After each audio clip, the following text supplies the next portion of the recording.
আপনাদের সকলকে নমস্কার জানাই। আমি সেই রাজ জ্যোতিষী বিশ্বনাথ চক্রবর্তী। আজ আপনাদের সাথে যে বিষয়ে আলোচনা করব সেটি হচ্ছে মঙ্গল গ্রহ। মঙ্গল গ্রহ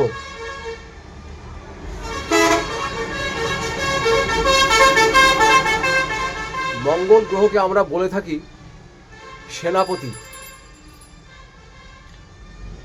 এই মঙ্গল গ্রহের প্রভাব যার মধ্যে আছে এবং জন্মকালে মঙ্গল যদি শুভ গ্রহের সঙ্গে যুক্ত থাকে তাহলে তার প্রশাসনিক দপ্তরে চাকরি, আর্মিতে চাকরি, বিএসএফে চাকরি, বিভিন্ন সরকারি দপ্তরে সে চাকরি পেতে পারে এবং প্রশাসনিক দপ্তরে যারাই দেখবেন প্রশাসনে চাকরি করে তাদের মঙ্গল ভালো আছে বলেই তারা চাকরি করে।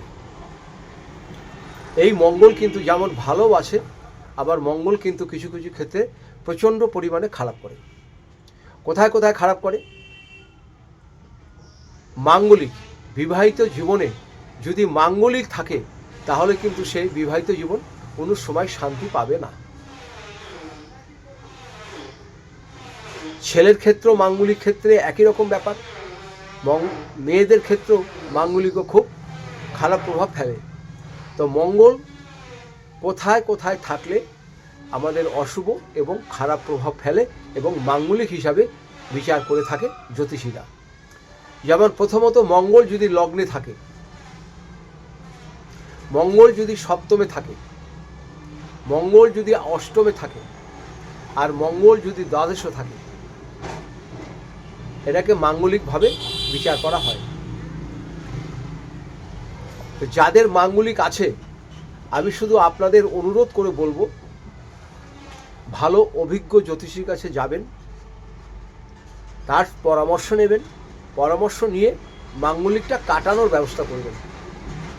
তার কারণ হচ্ছে মাঙ্গলিক যদি আপনি অশুভত্ব ভাব থাকে তাহলে বিবাহিত জীবন আপনার শান্তি পাবেন না। দেখবেন বহু ছেলেমেয়েরা প্রেম ভালোবাসা করে, তারা তো জানতে পারছে না যে কোথায় তার মাঙ্গলিক আছে না আছে।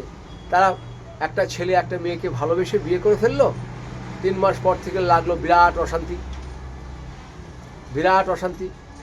বাড়ির রান্না ভাত খাওয়া হচ্ছে না, ছেলে রাগ করে চলে যাচ্ছে, মেয়ে রাগ করে চলে যাচ্ছে।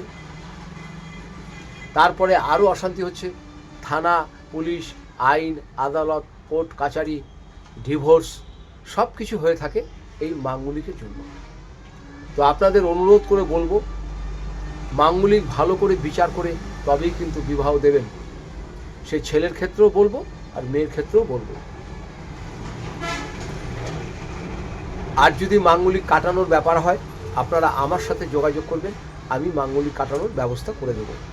আর আমি এখানে কুষ্টি করে থাকি, বাস্তু বিচার করে থাকি। যদি আপনাদের প্রয়োজন পড়ে আমার সাথে যোগাযোগ করবেন।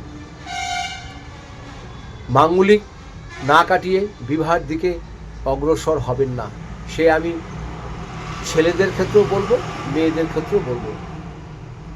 মাঙ্গলিকটি খুব একটা ভালো জিনিস নয়। অনেকেই বলবে এসব অবান্তর কথা, ভালো কথা নয়।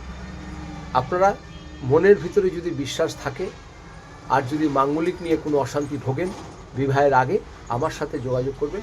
আমি যতটা জানি আপনাদের ভালো করে দেওয়ার চেষ্টা করব। আর অভিজ্ঞ জ্যোতিষীকে দিয়ে আপনারা ছেলে এবং মেয়ের বিবাহের ডেট অফ বার্থ ম্যাচিং করে জোটক বিচারটা অবশ্যই করে নেবেন। জোটক বিচার না করে কিন্তু বিবাহ দেবেন না, যত ভালো মেয়েই হোক বা যত ভালো ছেলেই হোক। প্রয়োজন পড়লে আমার এখানে যোগাযোগ করবেন। আর মাঙ্গলিকের জন্য সাধারণত যেটা দেখায়, মেয়েদের ক্ষেত্রে দ্বিতীয়বার বিয়ে হতে পারে, ছেলেদের ক্ষেত্রে দ্বিতীয়বার বিয়ে হতে পারে, ডিভোর্স হতে পারে, অশান্তি হতে পারে, নানা রকম বিপর্যয় ঘটে থাকে। সংসারটা সুখের বা শান্তির হয় না। তাই মাঙ্গলিকটা যদি সম্ভব হয় কাটিয়ে বিবাহের দিকে অগ্রসর হবে। এছাড়া যাদের মাঙ্গলিক আছে আপনারা যে জিনিসটা করবেন সেটা হচ্ছে একটি রক্ত প্রবাল ধারণ করতে পারেন, নয়তো অনন্তমূল ধারণ করতে পারেন, বগলামুখীর জপ করবেন, আর হনুমানজির দ্বাদশ নামটা করবেন। এতে মাঙ্গলিক খানিকটা আপনার বিস্তার পাবেন, খানিকটা উপকার আপনি পাবেন। বগলামুখী আর হনুমানজির যদি আপনি আরাধনা করেন বা জপ করেন বা প্রতি মঙ্গলবার যদি মহাবীরকে পুজো দেন, তাহলে মাঙ্গলিক অনেকটা নিষ্পৃত হয়। তাই ভিডিওটা আর বাড়াচ্ছি না। যদি প্রয়োজন হয় আমার সাথে যোগাযোগ করবেন। আপনারা সবাই ভালো থাকুন, সুস্থ থাকুন।